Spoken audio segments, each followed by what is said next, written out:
કેમ છો મિત્રો? મજામાં ને? આજે આપણે ધોરણ 9 નું વિજ્ઞાન અને ટેકનોલોજી તેનો 12મો પાઠ અન્ન સ્ત્રોતોમાં સુધારણા અને એનો આ 5મો ભાગ જેમાં આપણે મરઘા પાલન એટલે કે પોલ્ટ્રી ફાર્મિંગની વાત કરવાના છીએ. આપણે ગત વિડીયોની અંદર પશુપાલનની વાત કરી અને એમાં પણ ખાસ કરીને ગાયની જુદી જુદી ઓલાદો, ભેંસોની જુદી જુદી ઓલાદો, પશુઓમાં જોવા મળતા રોગો એની આપણે વાત કરી. હવે આપણે વાત કરીશું મરઘા પાલનની. મારી સામે ધોરણ 9 નો એક વિદ્યાર્થી છે, એ ખૂબ સારી રીતે સમજી શકે એવો મારો પ્રયાસ રહેશે. ઓકે. મરઘા પાલનમાં ઈંડા તેમજ માંસના ઉત્પાદનને વધારવા માટે પાલતુ મરઘાનો ઉછેર કરવામાં આવે છે. આપણે મરઘા પાલનના બે મુખ્ય હેતુ છે. એક તો સારી ક્વોલિટીના ઈંડા પ્રાપ્ત થાય અને બીજો હેતુ રહેલું છે વધારે માંસ પ્રાપ્ત થાય. કારણ કે મરઘા પાલનનો હેતુ શું રહેલો હોય છે? ખોરાકની આપૂર્તિ માટે મરઘામાંથી ઈંડા મેળવવા અને મરઘામાંથી માંસ મેળવવું. એટલે લખે છે કે મરઘા પાલનમાં ઈંડા તેમજ માંસના ઉત્પાદનને વધારવા માટે પાલતુ મરઘાનો ઉછેર કરવામાં આવે છે. અને આથી ઈંડા માટે લેયર અને માંસ માટે બ્રોઇલર મેળવવા મરઘીની સુધારેલી જાતોનો વિકાસ અને ઉછેર કરવામાં આવે છે. બે પ્રકારની મરઘીઓ હોય છે, મુરગીઓ. ઈંડા માટે લેયર અને માંસ માટે બ્રોઇલર. પરીક્ષા માટે બે પ્રશ્ન પૂછાય કે નીચેનામાંથી કઈ મરઘી એ ઈંડા મેળવવા માટે પાળવામાં આવે છે? તો એમાં લેયર આવશે. 4 ઓપ્શન હોય, મરઘીની જુદી જુદી પ્રજાતિઓના 4 ઓપ્શન હોય, એમાંથી ઈંડા માટે લેયર આવશે અને માંસ માટે આવશે બ્રોઇલર. તો આપણને એક પ્રશ્ન થાય કે આ બંને જાતો છે એના આપણે સૌ પ્રથમ તો ઇમેજ જોઈ લઈએ. અહીંયા જુઓ, બ્રોઇલર્સ શાના માટે છે? માંસ માટે. અને લેયર્સ ઈંડા માટે. એનો કલર પણ તમે જોઈ શકો છો કે બ્રોઇલરનો રંગ છે એ સફેદ છે. આ માંસ મેળવવા માટે આ મરઘીની જાત ઉછેરવામાં આવે છે. અને લેયર્સ છે તે ઈંડા માટે. તો યાદ રહી ગયું એટલું? પરંતુ આપણે શરૂઆતમાં વાત કરવાની હતી કે મરઘા પાલન શા માટે આપણા ભારત દેશમાં મરઘા પાલન શા માટે કરવામાં આવે છે? તો એનું એક કારણ જાણી લઈએ કે મરઘા પાલન એ ખેતી, મત્સ્ય પાલન, મત્સ્ય ઉછેર, પશુપાલન, બાગાયત વગેરેના વ્યવસાયની સાથે એક સ્વતંત્ર રીતે કરવામાં આવતો વ્યવસાય છે. એને બે મહત્વની વાત, એક તો રોજગારી અને સ્વરોજગારીની ઉત્તમ તકો પ્રાપ્ત થાય છે. પશુપાલન તેમજ ખેતીની સરખામણીમાં જમીનની અને મૂડીની ઓછી જરૂર પડે છે. કારણ કે મુરગી પાલન કરવું હોય તો એના માટે કંઈ 2-5 વીઘા જમીન ના જોઈએ. એના માટે જે શેડ બનાવેલો હોય એની અંદર મરઘીઓ ઉછરી શકે. અને મરઘા એ વનસ્પતિજન્ય પ્રોટીનનું 23-24% રૂપાંતર કરી માંસ કે ઈંડામાં પરિવર્તિત છે. કે આપણે જે મરઘાને મુરગીઓને ખોરાક આપીએ છીએ તો એ વનસ્પતિજન્ય પ્રોટીન છે ને એ ઈંડામાં કે માંસમાં 23-24% થાય. જે સામાન્ય આપણા ધાન્ય પાકો છે એની સરખામણીમાં આમાં પ્રોટીનનું પ્રમાણ વધારે હોય છે. અને એટલા માટે અન્ય પશુધનની સરખામણીમાં આ મુરગીના માંસ કે ઈંડામાં પ્રોટીન વધારે હોવાથી તેનું પશુપાલન કરે છે. અને ઈંડામાં વળી પાછી ભેળસેળ શક્ય નથી. કદાચ સમજી લો કે દૂધની અંદર પાણી નાખીને ભેળસેળ કરી અને આપી દે. શાકભાજીની અંદર કદાચ ભેળસેળ કરે એટલે કે શાકભાજીની અંદર છે એ કેટલાક એવા રસાયણો નાખી અને એનો કૃત્રિમ રીતે વિકાસ કરી અને શાકભાજી બજારમાં આવે છે, જે સ્વાસ્થ્ય માટે ખૂબ હાનિકારક છે. તો ઈંડામાં આવી કોઈ પણ પ્રકારની ભેળસેળ શક્ય નથી. અને મરઘા પાલનની આડપેદાશ રૂપે મળતું ખાતર એ અન્ય ખાતરની સરખામણીમાં ચડિયાતું ખાતર છે. મરઘા પાલનમાં જે ખાતર પ્રાપ્ત થાય ને એ અન્ય પશુઓના દ્વારા પ્રાપ્ત થતા ખાતર કરતા વધારે ચડિયાતું હોય છે. એના ચરક સ્વરૂપે કે એનું જે હોય તો એ બધું ભેગું કરે એ વધારે સારું ખાતર, ગુણવત્તા વાળું હોય છે. એનાથી પાકની વૃદ્ધિ સારી થાય છે. તો આ માટે થઈને મરઘા પાલન કરતા હોય છે લોકો. આગળ જોઈએ. હવે આપણે જેવી રીતે ગાયોની ઓલાદો જોઈ હતી, ભેંસોની ઓલાદોની વાત કરી, એવી જ રીતે આમાં પણ જાતિ સુધારણા માટે ભારતીય અને પરદેશી જાતિઓનું સંકરણ કરાવાય છે. ભારતીય મુર્ગીઓ અને પરદેશી મુર્ગીઓનું સંકરણ કરી અને નવી જાતિ મુર્ગીની નવી પ્રજાતિ વિકસાવાય છે. તો આ પણ યાદ રાખવાનું કે ભારતમાં જોવા મળતી મરઘાઓની જાતો કઈ કઈ છે? તો અહીંયા યાદ રાખવાનું છે એસિલ. શું યાદ રાખવાનું છે? એસિલ. અને પરદેશી, તો પરદેશી મરઘીનું ઉદાહરણ આપો તો એમાં શું યાદ રાખવાનું છે? લેગહોર્ન. તો આ બે પ્રજાતિના નામ ખાસ યાદ રાખવાના છે. એના આપણે ફોટો પણ જોઈ લઈએ એટલે યાદ રહી જાય.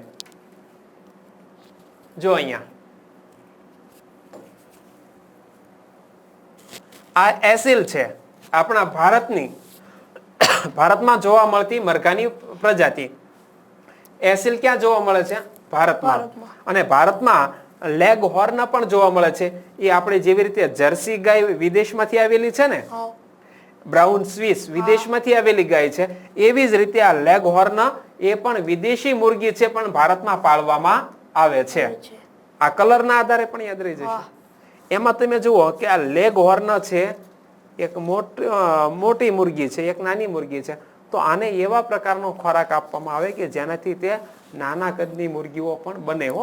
આવી રીતે એના પ્રોટીનના ખોરાકના આધારે એનો વિકાસ શક્ય બનતો હોય છે.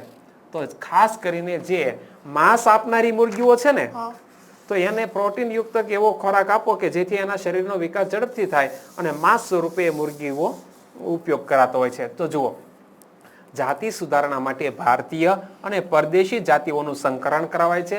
ભારતીય જાતિનું નામ છે એસિલ અને વિદેશી જાતિનું નામ છે લેગહોર્ન. એની ઇમેજ પણ આપણે જોઈ. નીચે આપેલા લક્ષણો માટે નવી જાતો વિકસાવવામાં આવે છે. તો હવે આપણા ભારત દેશની અંદર મરઘા પાલનમાં નવી જાતો વિકસાવવા માટેનું કારણ શું છે? તો એમાં એક તો જો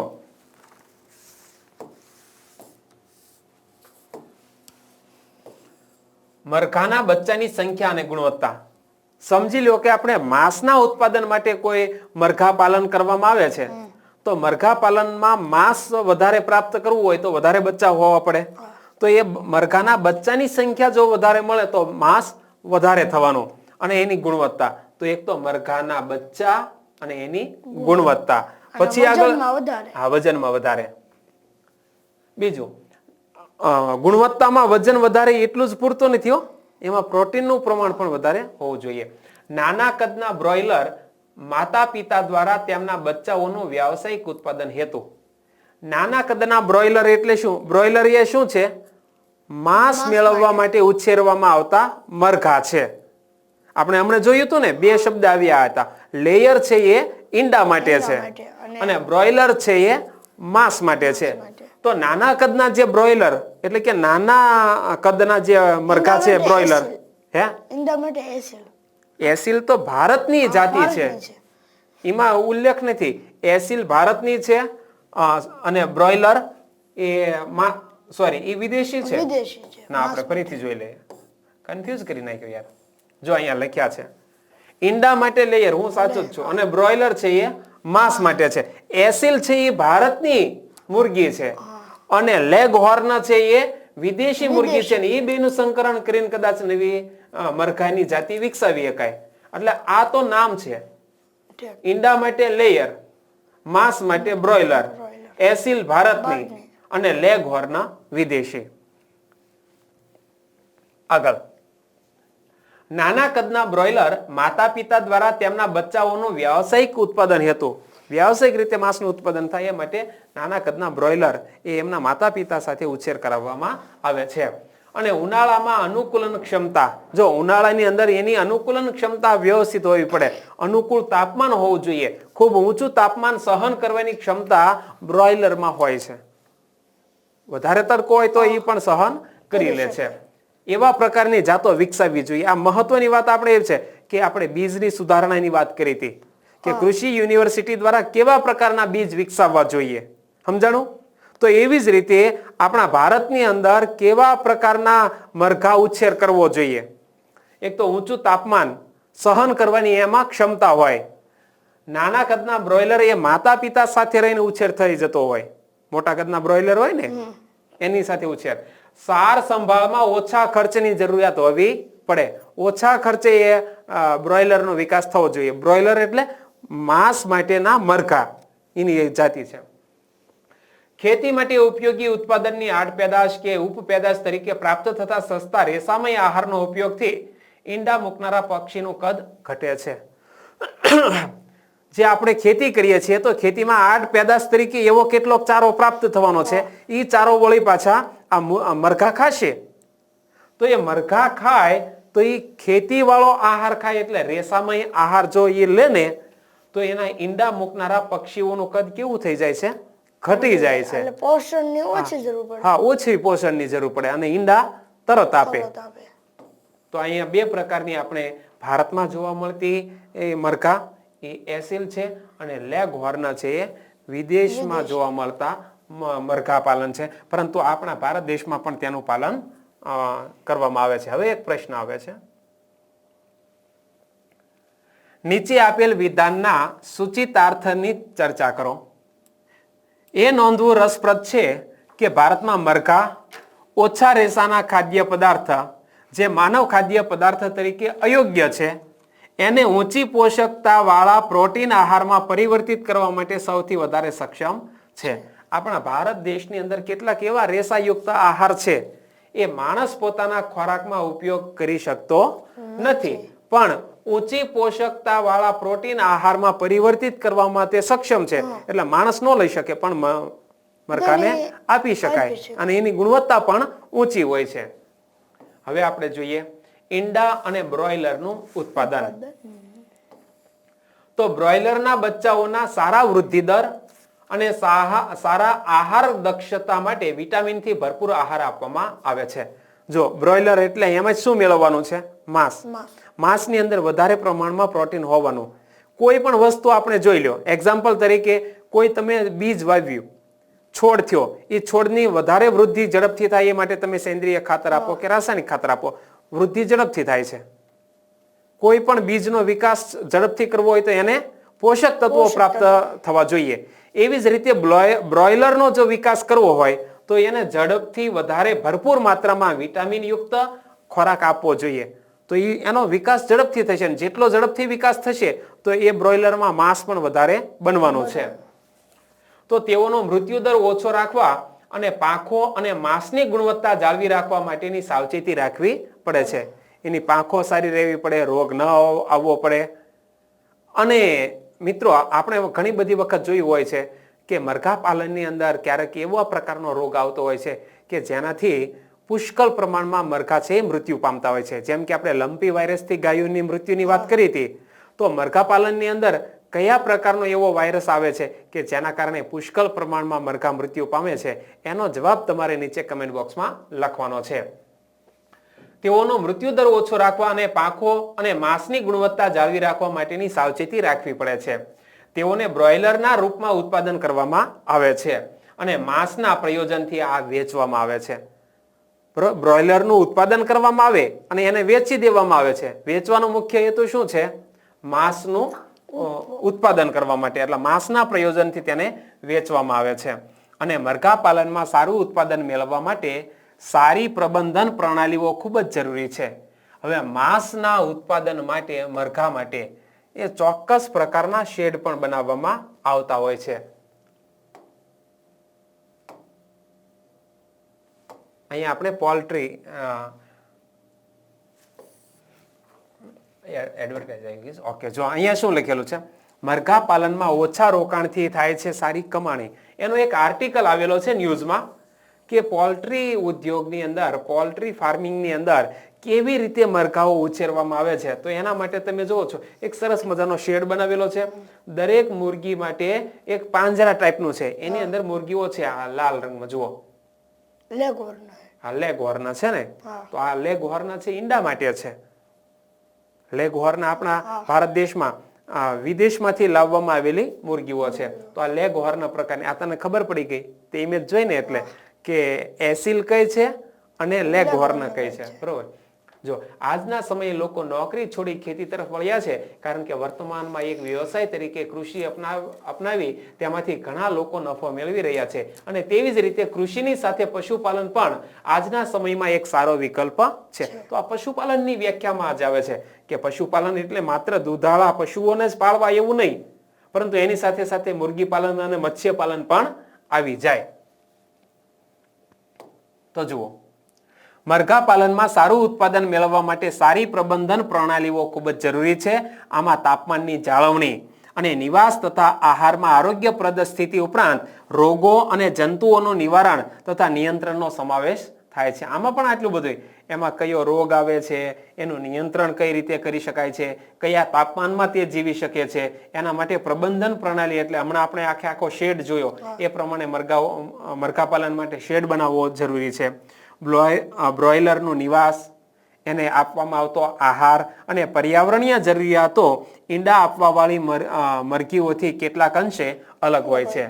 જો જેનું માંસ મેળવવાનું છે એવા મરઘાઓ માટે જે ઈંડા આપનારી મરઘાની જાતો છે ને, એના કરતા આની અલગ પ્રકારની હોય છે વ્યવસ્થા. આગળ જોઈએ,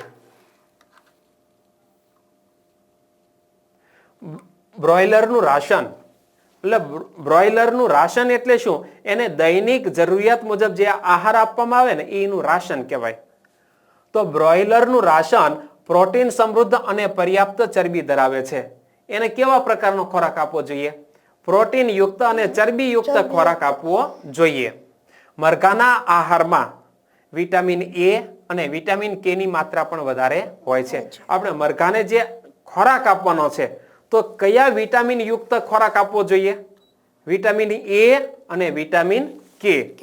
આ બે વિટામિન યુક્ત આહાર મરઘાને વધારે આપવો જોઈએ. જેમાંથી માંસ મેળવવાનું છે એવા મરઘા માટે વિટામિન એ અને વિટામિન કે યુક્ત આહાર આપવો જોઈએ. એમાં પ્રોટીનથી સમૃદ્ધ હોય અને ચરબી યુક્ત હોય એવો આહાર આવા મરઘાઓને વધારે આપવો જોઈએ કે જેમાંથી માંસ મેળવવાનું છે. જીવાણુ, વાયરસ એટલે કે વિષાણુ, ફૂગ, પરોપજીવી અને આહારની ત્રુટિના કારણે મરઘીઓમાં ઘણા પ્રકારના રોગો થઈ શકે છે. કયા કયા કારણોસર મરઘાઓમાં રોગ ફેલાય છે? તો જીવાણુના લીધે, વાયરસના કારણે, ફૂગ, કેટલાક પરોપજીવી જેમ કે ઈતરડી કેવી રીતે આપણે વાત કરી હતી એવા કેટલાક પરોપજીવી અને આહારની ત્રુટિના કારણે મરઘાઓમાં રોગો થાય છે. અને આમ સફાઈ તથા સ્વચ્છતા પ્રત્યે વિશેષ ધ્યાન રાખવું જોઈએ. ત્યાં સફાઈ રાખવાની, સ્વચ્છતા રાખવાની, તો મરઘાઓમાં રોગ ઓછા થશે. અને તેના માટે નિયમિત રીતે ચેપનાશક પદાર્થોનો છંટકાવ કરવો જોઈએ. એકબીજાને ચેપ ના લાગે ને એવા પદાર્થોનો એમાં છંટકાવ કરવો જોઈએ. મરઘીઓને સંસર્ગજન્ય રોગોથી બચાવવા માટે રસી અપાવવી જોઈએ. મરઘીઓમાં રોગ થવાના અહીંયા 3 કારણો દર્શાવે છે. એક તો સ્વચ્છતાનો અભાવ હોય તો પણ રોગ થાય. બીજું, ચેપનાશક પદાર્થોનો છંટકાવ ન કરો તો પણ બીમારી ફેલાવાની શક્યતા છે. અને ત્રીજું, એક મરઘી બીજી મરઘીના સંપર્કમાં આવે તો આવા સંસર્ગજન્ય રોગો ફેલાવાની શક્યતા વધુ હોય છે. તો એનું નિવારણ માટે શું કરી શકાય? રસી આપવામાં આવે. જેમ કે આપણે પશુઓને રસી આપવામાં આવે છે, જેમ કે ખરવાનો રોગ ન થાય એ માટે. તો એવી રીતે પશુઓ મરઘાઓમાં પણ કેટલીક રસી આપવામાં આવે છે જેનાથી રોગોનો ફેલાવો અટકાવી શકાય અને એકબીજાને ચેપ ન લાગે. અને આ સાવચેતીઓને અનુસરવાથી રોગોના ફેલાવાની દિશામાં ઘટાડો થાય છે અને મરઘાને ન્યૂનતમ નુકસાન થાય છે. હવે એક સરસ મજાનો પ્રશ્ન આપ્યો છે અને એક્ટિવિટી આપી છે કે પશુપાલન અને મરઘા પાલનની પ્રબંધન પ્રણાલીમાં શું સમાનતા છે? પશુપાલન એટલે ગાય ભેંસનું વિચારો. મરઘા પાલન એટલે આપણે પોલ્ટ્રી ફાર્મિંગ, બરોબર, મરઘા ઉછેર, એનું વિચારો.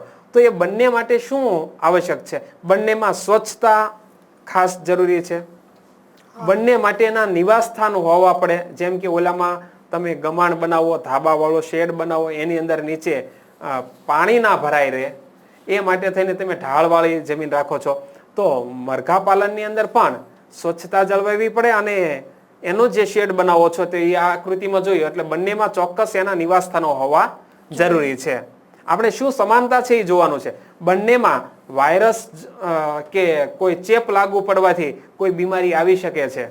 તો બંનેને સામાન્ય એક રસીકરણ પણ કરાવવું જોઈએ. એ પણ એક સમાનતા છે.